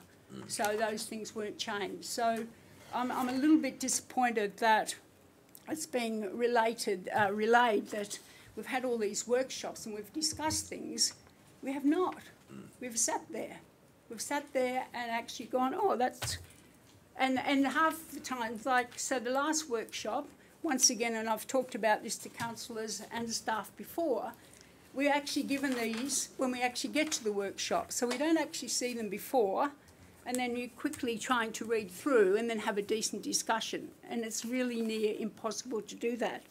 So I'm not even sure if councillors are aware, from the one that we had from the 5th of June, the last one that was dated the 5th of June, the next one we got was the 15th of August, and there was quite a few things that had changed in that, but they're never even highlighted. So you have to actually look through line by line to see what changes have happened. To me, that is actually not a good workshop or a good discussion to be had at a council level. Sorry, I actually expect more than that. So I do apologise if it's a last-minute thing, but what happens if it's not a last-minute thing? All of a sudden, people agree, and then it's kind of changed. So I would just like to say, in my defence, that is why. And then we tried to just, the only thing that changed in my motion was the actual transparency, to actually put this in a document that anyone can get. And the General Manager says that it's actually in the agenda. Well, it might be in the agenda. Doesn't matter if it's in 2 places. I'm not sure for what reason the councillors that voted against it. And perhaps, like, after the meeting, they'll actually tell me, but I would have liked to have heard that in the meeting. So that's all. Thank you. Thank you. Any further comments from councillors? Councillor Farmer. I might be wrong, and I might not been here, but do we have a workshop on the annual plan? We had several on the budget. We did. So because some of the things that are mentioned in the annual plan, like on page 10, it refers to the very last line about the council's obtained phone and internet speeds and coverage for the municipality. Well, I'd disagree with that, and I just wondered where they get that particular sentence from, because I know on the highway down here south of Orford that we can't get phone coverage. Through you, Mayor, that's mobile phone. Yeah. This is a line from the strategic plan that we did. So it never mentioned mobile phone black spots. Well, internet speed, and so our phone, that's just landline, is it? Correct. Oh, right, okay. That's fair, if it's, I was talking about mobiles, I'm talking about, on the road. Okay, any further input, councillors, before I put the motion? Councillor Wisby. Oh, thanks, Mayor Kent. The other point too, following on from Councillor Crawford, was the document, the new Capital Works and the Capital Works renewal document was handed to us at the workshop on the 15th of August, at that workshop, amended with no notice of what had been amended. And even though I asked for a copy of all documentation at 9:30 that morning, I didn't get a response and didn't get the information until I walked into that workshop. So if that's good discussion, I'd hate to see bad. Any further input, councillors, before I put the motion? I'll put the motion. All those in favour? The motion? Yep. Councillor Woods, Councillor Steiner, Deputy Mayor, myself, Councillor Parker, Councillor Farmer, those are 4. Against Councillor Wisby and Councillor Crawford. Thank you. Just excuse me for a moment, Mayor Kent. Yes, the motion's passed. Thank you, councillors. Where are we at now? 7.3, is that correct? 7.2. 7.2, this one? It's just a noting report. Sorry. 7.2, East Coast Heritage Museum report to councillors. That is there for everybody that would have received the agenda to last week to be able to would have read it. Any comment? Could we have it noted in the agenda? Congratulate the East Coast Heritage Museum curator for an excellent report and for the work that continues to be done at the centre. Thank you. Thank you, Ms. Purdy. 7.3 Beechnut Primary School. Mr Mayor, I'll move that council approves a grant of $1,000 towards the Beechnut Primary School Association towards the cost of a kitchen garden project. Second of that motion. Second of Councillor Steiner. Any further discussion, councillors? Great initiative. All schools should have them. I'll put the motion. All those in favour? Councillor Woods, Councillor Steiner, Councillor Crawford. Unanimous. Thank you very much, councillors. We've got councillors here. So. Well, for those that are here, Councillor Farmer. 7.4 Lions Club of Spring Bay. Recommendation, council approves a grant of $1,000 to the Lions Club Spring Bay towards the cost of staging the Cars on the Coast event. I'd like to comment on that or move that. I'll move it, Mr Mayor. Second. Open for discussion, councillors. Councillor Steiner. Mr Mayor, I'd just like to comment on the first project that was approved, how well it was written and how the itemised costs and everything. Whereas in this one, again, I'm not seeing any itemised costs. I'm not seeing what the grant is actually paying for, and I think people should be making a little bit more effort in terms of giving us information about, what the grant is spent on. And there's a couple like that, so perhaps, we could... Service area. General Manager. Mr Mayor, we check all that and we basically summarise it in the report, but it is,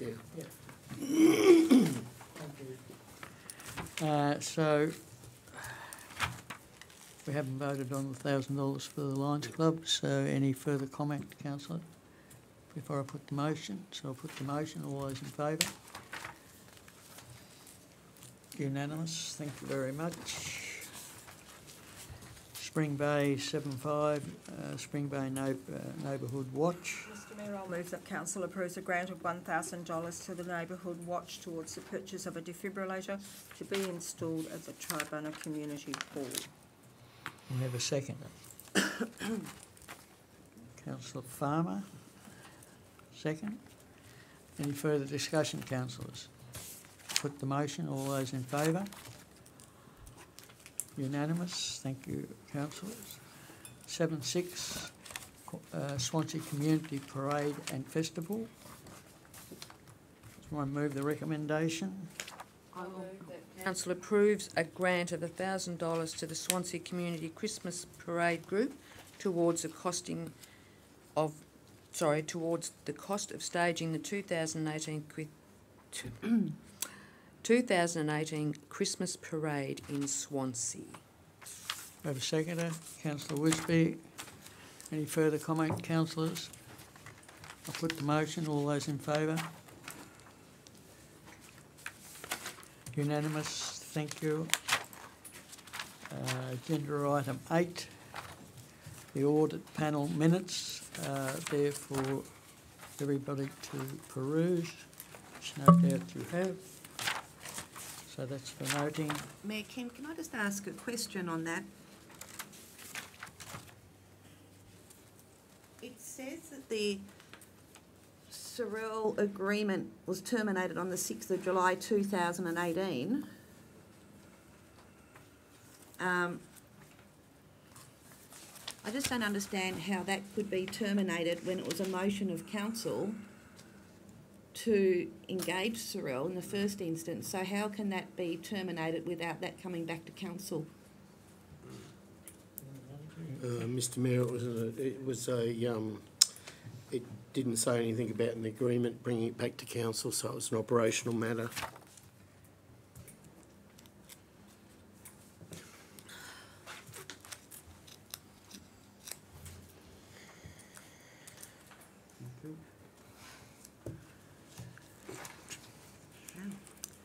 Agenda item. That's in dispute with Councillor Wisby, Mr Mayor. Well, you've answered the questions. You can take it up with you at a later date. It's fine. You're on the audit committee, Councillor Wisby, aren't you? Yeah, I am. I wasn't at that meeting. So that's why I asked the question. Thanks, Mayor Ken. Agenda item 9, obviously there's correspondence from the Minister, review of Tasmanian local government legislation. Mr Mayor, if I can break it up, I clarify with the General Manager. This is the document that LGAT's going to do a whole of sector response, General Manager. So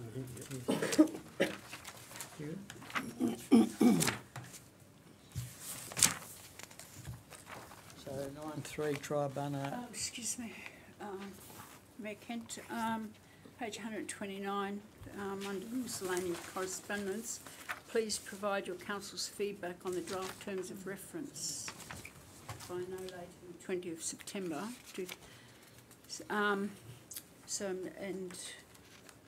The letter is addressed to you. I'm just wondering where council's going to go with that, please. General Manager. Mr Mayor, LGAT is doing a consolidated approach to it. If this council wants to do a response, I'll have to do a response by the 20th of September. An individual response. That's up to the council. Part of a workshop, is that what you're suggesting, Councillor Crawford? Yes, we don't have long, but yeah, I would think that we certainly should have a closer look at that anyway. Okay. Thank you. Noted.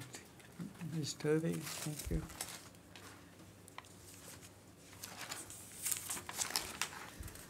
Letter from the Swansea Primary School, agenda item 9.2.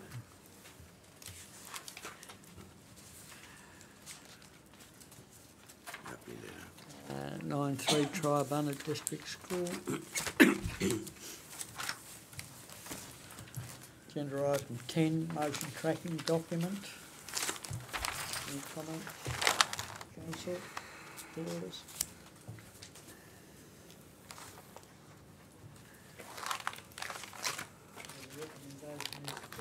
receives and notes information contained with the motion tracking document. Item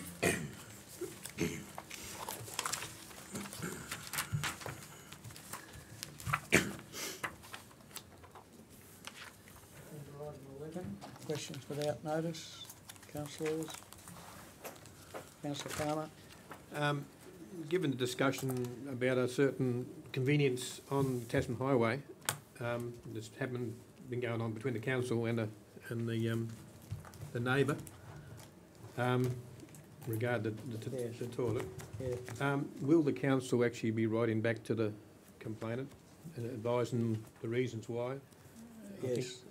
There will be written reply, will there? Well, it's all done. I've spoken to Done, is him, and told him very clearly. He understands very clearly. It's between he and his neighbour, and they've got to sort it out. It's a civil action, not a council issue. Well, I was told otherwise, that it was the DA who was going to override the situation. Well, the guy that has the block may build there. Yeah. And if he does, then he needs a portal leave. So he hasn't got a DA in yet then, as far as you know. Thank you. And the second question is, while I'm talking, regarding the community funding, last year they used to have we start off with $20,000, and as the grants get approved, it was reduced. It might not be by $1,000. I see on the agenda today there's no actual balance actually shown on the agenda. We don't know how much money's left in the kitty, in other words. We used to have used to be stated that there was now $15,000 in it, or 12 Mayor, or this whatever. is the beginning of the year. Say again? This is the beginning of the year. You're talking about last year. Well, yeah, I didn't see it last year either. Was it there last year? Yeah. It was. Okay. So next agenda will month we'll have be less 3,000 or 4,000. Thank you. Yep. Any further questions without notice? Councillor Parker. Thank you, Mr Mayor. One to the General Manager. Last council questions without notice, I mentioned that the signs were going up to Louisville Road. No one knew what was going on there. We all know now what the signs are. Now there are 8 signs there, 5 of them are illegal. What's council did set up a committee to take on all these issues. What's happening with it? Those, as discussed last council meeting, Councillor Parker, those signs are legal because they're replacing old signs. The signs that are on Louisville Point are legal.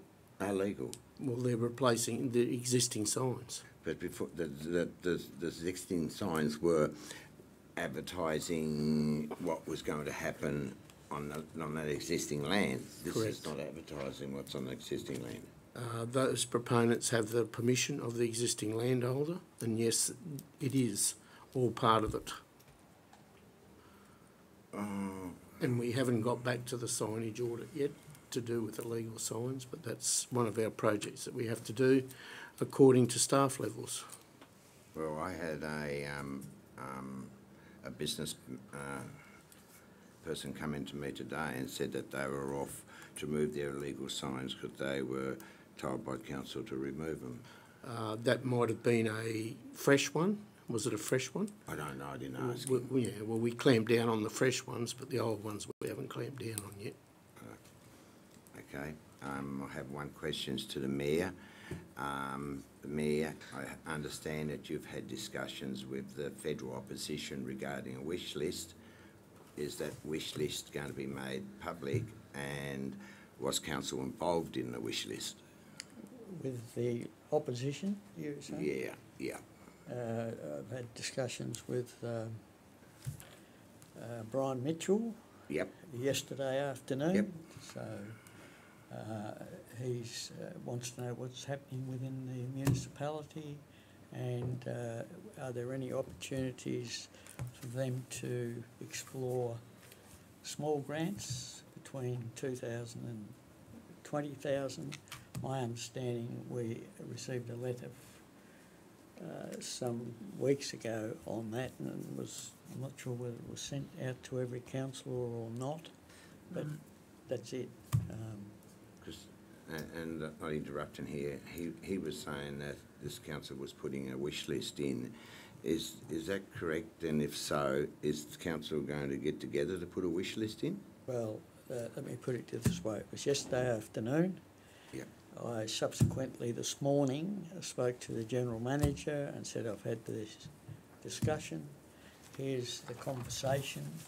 I have Mitchell's offsider talking to the General Manager in the next couple of days to verify what I've said to be correct, and then the General Manager will then come back and say, well, yay or nay. Okay. But it's not, we're not talking 200,000 or any of this sort of stuff. I mean, they're not in power at this stage. No. So these are small grants, but it's dollar for dollar, I might add. So whatever it is, 2,000, we've got to find 1,000, and whoever else has got to find 1,000. And it's for capital works, not to go and buy a lawnmower or a defibrillator or whatever. Okay. Thanks. Thank you. Any further discussion, Councillor? Councillor Wisby. So just that signage thing then, I was just a bit confused. So signage, so I've got a property, you know, I own the Gateway Cafe, say, and so I can put a sign at Triabunna on my friend's property as long as I've got my friend's agreement to do so. Is that what the General Manager said then? I think there's two issues. I think the first one is the expectation from this committee that we're looking into all that was the signage had to be on the property, not in Triabunna. If that's what if you want to look at various signs around the place, they are advertising for businesses and they're miles away. That's the first, to answer your question. The second part of your question is my understanding that there are, as far as Solus and the East Coaster are doing things together, and it's the pair of them. I mean, am I right? Mr Mayor, those signs were approved back in the development stage, and the development's still live. It's got substantial commencement, so those signs are fine.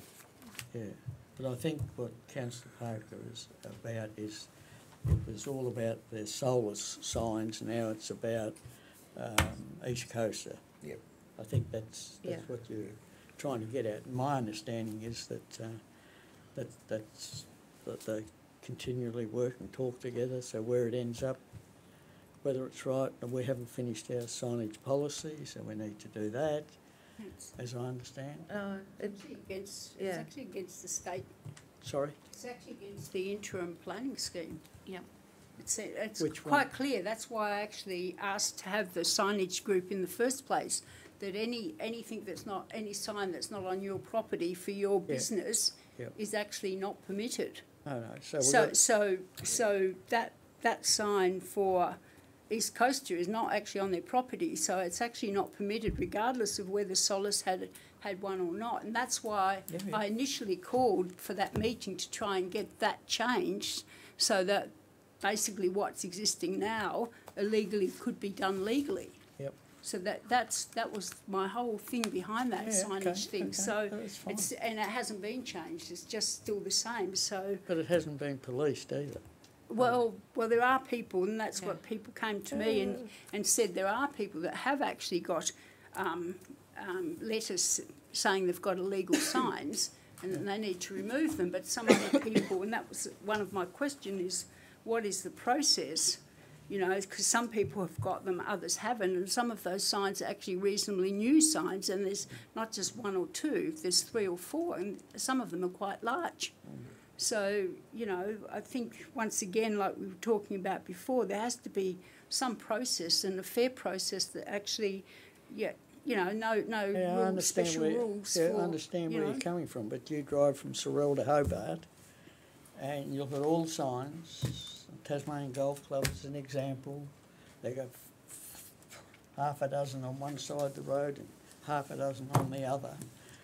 It needs to be a statewide issue, not just a Glenmorgan Spring Bay issue at the end of the day. It is a state. That's what the interim one Policing is. them. Well, Why do we we're trying to, Glenmorgan Spring Bay Council is trying to police some people and not others, and so that's what my issue is. Right. It's not about that, you know, the next council down has a different, you know, policy or something, or not doing anything about theirs. Yep. For me, it's about if, as a council, we're going to police some, we should police all. Oh, no problem with that at all. And Mayor, can I understand letters went out recently asking people with older signs to actually pull them down? So I'm really confused about this whole thing now. Right, so we'll have a little look at it internally and put it back on the a workshop, Ms. Turvey, if you wouldn't mind, and we'll try and sort it out with the other issue here from the Minister Gutwin, perhaps 2 issues. Any further comment? No further comment. I hereby declare the meeting closed at 7 o'clock. Live streaming and recording of the minutes will now be switched off. I'll check to make sure the streaming has been terminated.